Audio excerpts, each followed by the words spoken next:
दोस्तों, दिवाली हो या शादी ब्याह, जब भी घर को पेंट करवाने की बात आती है तो कुछ मोस्ट पॉपुलर ब्रांड्स हमारे जहन में पहले आते हैं, जैसे एशियन पेंट्स, नेरोलैक, इंडिगो। लेकिन ऐसी बहुत कम कंपनियां हैं जो आजादी से पहले एस्टैब्लिश की गई और जो प्योरली मेड इन इंडिया हो। आज हम ऐसे ही पेंट की कहानी आप लोगों को बताने जा रहे हैं, जिसने आज भी भारत और दुनिया के बहुत से देशों में अपने प्रोडक्ट यानी पेंट का लोहा मनवाया है और आजादी के पहले अंग्रेजों को मुंह के खाने पर मजबूर किया है। दोस्तों, वो कंपनी कोई और नहीं बल्कि एशियन पेंट्स है। जी हाँ, ये इंडिया की घरेलू कंपनी है। आइए जानते हैं एशियन पेंट्स के बारे में। एशियन पेंट्स भारत की पेंट्स मैन्युफैक्चरिंग कंपनी है जो होम डेकोर के प्रोडक्ट बनाती है। आज एशियन पेंट्स देश की सबसे बड़ी कंपनीज में से एक है। भारत के 53% पेंट के मार्केट पर इसी कंपनी का कब्जा है। साथ ही साथ ये एशिया की तीसरी सबसे बड़ी पेंट बनाने वाली कंपनी है और 16 देशों में एशियन पेंट्स की फैक्ट्रियां लगी हुई हैं। हम यहीं से इसकी लोकप्रियता का अंदाजा लगा सकते हैं। शुरू से शुरू करें तो एशियन पेंट्स का इतिहास 78 साल पुराना है, यानी आजादी से भी पहले का। कैसे हुई इस कंपनी की शुरुआत, आइए जानते हैं। दरअसल एशियन पेंट्स का इतिहास महात्मा गांधी जी के असहयोग आंदोलन से जुड़ा है। महात्मा गांधी जी के असहयोग आंदोलन ने देश को काफी बड़े ब्रांड्स दिए, जिसमें से एक बोरोलिन भी है। बोरोलिन की पूरी कहानी भी हमारे चैनल पर अवेलेबल है, तो आप उसे भी जाकर देख सकते हैं। तो वापस आते हैं एशियन पेंट्स की तरह। अब गुलामी के दौर में जहां एक तरफ देश के नागरिक इस असहयोग आंदोलन में हिस्सा ले रहे थे, तो वहीं दूसरी तरफ वो बिजनेस माइंडेड 4 लोग थे जो एक गैराज में बैठकर इस कंपनी की नींव रखने की तैयारी कर रहे थे। ये वो दौर था जब अंग्रेजी हुकूमत ने भारत में विदेश से पेंट आयात करने पर बैन लगा दिया था। ऐसे में लोगों के पास कुछ गिने चुने पेंट को खरीदने के अलावा कोई दूसरा ऑप्शन नहीं बचा था। इस विविधता को अवसर बनाने के लिए इन 4 दोस्तों चंपकलाल चौकसी, चिमनलाल चौकसी, सूर्यकांत दानी और अरविंद वकील ने पेंट्स के कारोबार में उतरने का सोचा और अंग्रेजों को चुनौती देते हुए साल 1942 में मुंबई में Asian paints and oil private limited नाम की कंपनी की शुरुआत की। शुरुआती दौर में जब एडवर्टाइजिंग का कोई जरिया नहीं था, तब कंपनी को घर घर तक पहुंचाने के लिए चारों ने ग्राउंड लेवल पर काफी मेहनत की थी।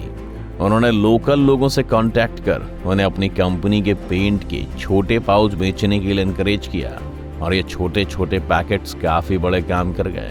उस वक्त तक कंपनी सिर्फ 5 रंग सफेद, काला, पीला, लाल और हरे का ही प्रोडक्शन करती थी। लेकिन फिर भी 1942 में शुरू हो गई इस कंपनी ने 1945 आते आते लगभग 3.5 लाख रुपए का बिजनेस कर लिया था और उनकी सफलता यहां से नए परवान चढ़ती गई, जिसके सिर्फ 7 साल के अंदर एशियन पेंट्स ने लगभग 1952 में 23 करोड़ रुपए का कारोबार करके दिखा दिया था। क्योंकि उस जमाने में बहुत बड़ी रकम थी, तो इसे एशियन पेंट्स की काफी बड़ी उपलब्धि कहें तो गलत नहीं होगा। इस माइलस्टोन के बाद कंपनी ने कभी पीछे मुड़कर नहीं देखा, जिसके लिए कंपनी ने काफी मेहनत की। अब लोगों की पसंदीदा पेंट कंपनी बन चुकी एशियन पेंट्स ने इसके बाद खुद को लोगों से जोड़े रखने के लिए नई तरकीब निकाली और इसके लिए कंपनी ने साल 1954 में फेमस कार्टूनिस्ट R.K. लक्ष्मण से एक कार्टून बनवाया। उन्होंने लोगों को इस कार्टून का नाम रखने के लिए कंपटीशन करवाया। फिर क्या था, लोगों ने जमकर इसमें हिस्सा लिया और कार्टून का नाम मैस्कॉट गट्टू रखा गया। इस नाम के लिए तब लगभग 47,000 लेटर्स आए थे।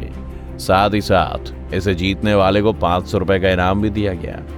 मैस्कॉट बनने के बाद कंपनी ने इसे अपने फेमस डिस्टेम्पर ब्रांड ट्रैक्टर से जोड़ दिया और don't lose your temper, use tractor distemper की टैगलाइन के साथ इसे मार्केट में उतारा गया। ये डिस्टेम्पर देखते ही देखते लोगों की पहली पसंद बन गया। इसके बाद कंपनी ने महाराष्ट्र के भांडुप में अपना खुद का पेंट का प्लांट लगा लिया।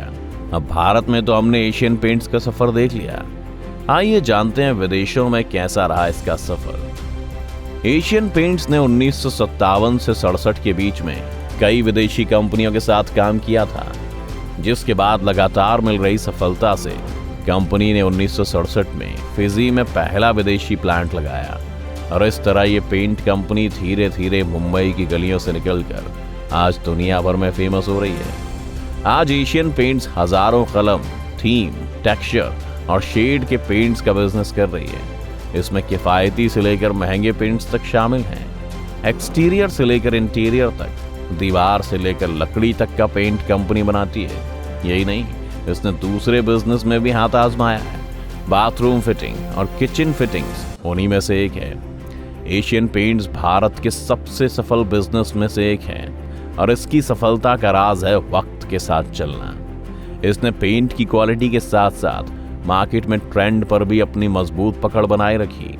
फिर चाहे बात पेंट पर बनाए गए पहले टीवी कमर्शियल की हो या फिर अपनी खुद की वेबसाइट लॉन्च करने की, कंपनी हमेशा वक्त के साथ तो कभी वक्त से आगे रही है। टीवी पर एशियन पेंट्स के ऐड हम कैसे भूल सकते हैं? अपनी क्रिएटिविटी और कैची एडवर्टीजमेंट के जरिए इस कंपनी ने कस्टमर्स को खुद से जोड़े रखा। आजकल सोशल मीडिया का जमाना है और एशियन पेंट्स यहाँ भी पीछे नहीं है। ये कंपनी फेसबुक, ट्विटर, यूट्यूब जैसे सोशल मीडिया प्लेटफॉर्म पर भी एक्टिव है और यहाँ पर इनके लाखों फॉलोअर्स मौजूद हैं। समय समय पर ये कई तरह के कैंपेन भी करती रहती हैं। आपको दीपिका पादुकोण वाला ऐड तो याद ही होगा, जिसमें इंडोर पोल्यूशन से लड़ने वाले एशियन पेंट्स के रॉयल एटमॉस पेंट के बारे में देवी जी बताती हैं। अकेले इस ऐड ने एशियन पेंट्स की तरफ लाखों लोगों का ध्यान खींच लिया और इसका मैसेज था इस पेंट की सेफ्टी, कि ये पेंट सुंदर तो है ही, साथ ही साथ सबके लिए सुरक्षित भी है। एशियन पेंट्स ने सबके घर की दीवारों और दिलों में तो जगह बना ली। साथ ही साथ 2004 में कंपनी फोर्ब्स की best under a billion companies की लिस्ट में शामिल हुई थी। यही नहीं, ब्रिटिश सेफ्टी काउंसिल ने इसे सोर्ड ऑफ ऑनर के पुरस्कार से भी सम्मानित किया था। एशियन पेंट्स देश के उन चुनिंदा कंपनियों में से एक है जो आजादी के पहले शुरू हुई और आज भी सक्सेसफुली एक्टिव है। यही नहीं, ये दुनिया के सबसे अधिक डिमांड में रहने वाली कंपनीज में से भी एक है। साल 2019-20 में कंपनी का रेवेन्यू लगभग 17,194.1 करोड़ का था, जिसमें कंपनीज का प्रॉफिट 2,654 करोड़ का था। एशियन पेंट्स कंपनी ने इतने सालों में कई उतार चढ़ाव देखे। जब ये कंपनी शुरू हुई थी तब इन 4 परिवारों ने एक साथ कंपनी के मैक्सिमम शेयर अपने पास रखे, लेकिन 1990 के दशक में जब कंपनी भारत से बाहर बढ़ी तो ग्लोबल राइट्स किट की वजह से इन परिवारों में विवाद शुरू हो गया, जिसके बाद 1997 में चंपकलाल चौकसी के परिवार ने अपने 37% शेयर बेच दिए। साल 1997 में चंपकलाल की मृत्यु के बाद उनके बेटे अतुल ने कारोबार संभाला। British company imperial chemical industries के साथ पार्टनरशिप की बातें रिजेक्ट होने के बाद चौकसे के शेयरों को बाकी 3 परिवार और यूनिट ट्रस्ट ऑफ इंडिया ने खरीद लिया। आज कंपनी जिस मुकाम पर है, बेशक उस मुकाम पर पहुंचने के लिए इन 4 दोस्तों ने खूब मेहनत की और भारत को दिया एशियन पेंट्स जैसा ब्रांड। दोस्तों, आपके घर में कौन सा पेंट इस्तेमाल किया जाता है? हमें कमेंट सेक्शन में जरूर बताएं। एशियन पेंट्स की कहानी अगर आपको पसंद आई तो इस वीडियो को लाइक और शेयर जरूर करें। साथ ही साथ हमारे चैनल को सब्सक्राइब भी कर लें।